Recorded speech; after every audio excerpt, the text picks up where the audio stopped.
দুই বোন মিলে যা করলো সেটা তো ভাবারই বাইরে। আচ্ছা, সে ব্যাপারে একটু পরে বলছি। এখানে দেখো আমি আর আমার বোনের বর দুইজনেই কাজে ব্যস্ত। তোমরা তো আমার আগের ব্লকে দেখেই নিয়েছো যে আমাদের বাড়িতে দিদি, জামাইবাবু, বোন, বোনের বর, ভাগনা ভাগ্নি সবাই এসেছে। আর এদের আসাতে খুশিতে আমি এতটাই ব্যস্ত হয়ে গিয়েছিলাম যে সেদিন আর ভিডিও করতেই ভুলে গিয়েছিলাম। এটা পরের দিন সকালের ভিডিও। সকালের মেনুতে ছিল ডাল পুরি ও ছোলার তরকারি। একদিকে আমি পুরিগুলো বেলে দিচ্ছিলাম, আরেকদিকে এক বোন পুরিগুলো নিয়ে এসেছিল কিচেনে, আরেক বোন ভেজেছিল। মানে সবাইকে কাজে লাগিয়ে দিয়েছি। লোক বেশি আর একা হাতে তো করা সম্ভব নয়, তাই সবাই হাতে হাতে করে দিচ্ছিল। ডাল পুরি ভাজা হয়ে যাওয়ার পর সবাইকে খেতে দিয়েছি, নিচে বাচ্চাদেরকে দিয়েছি, আর উপরে আমার বর আর বোনের বর খাচ্ছে। আর আমার জামাইবাবু মিসিং, কারণ জামাইবাবু ওয়াশরুম গিয়েছিল। এদিকে আমি সব বাচ্চাদের জিজ্ঞেস করছি কেমন হয়েছে সকালের ব্রেকফাস্ট। সবাই তো বললো খেতে ভালো হয়েছে। আর আমার ছোট্ট সোনা পাপাটা কি বলছে তোমরাই শোনো।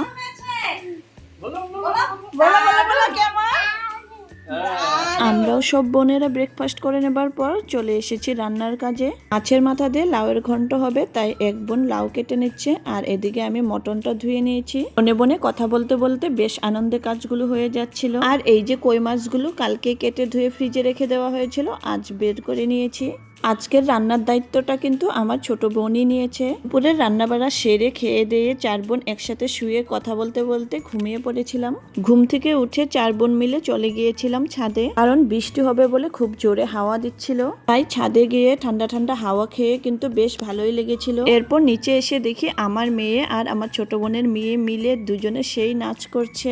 এদের নাচ দেখে সবাই নাচ করতে শুরু করলো। তারপর আমিও এদের সাথে একটু তাল মিলিয়ে নিলাম। আজকের ভিডিওটি এখানে শেষ করছি। সবাই ভালো থেকো, সুস্থ থেকো। আর যদি আমার ভিডিওটি ভালো লেগে থাকে লাইক, শেয়ার, সাবস্ক্রাইব করে পাশে থেকো।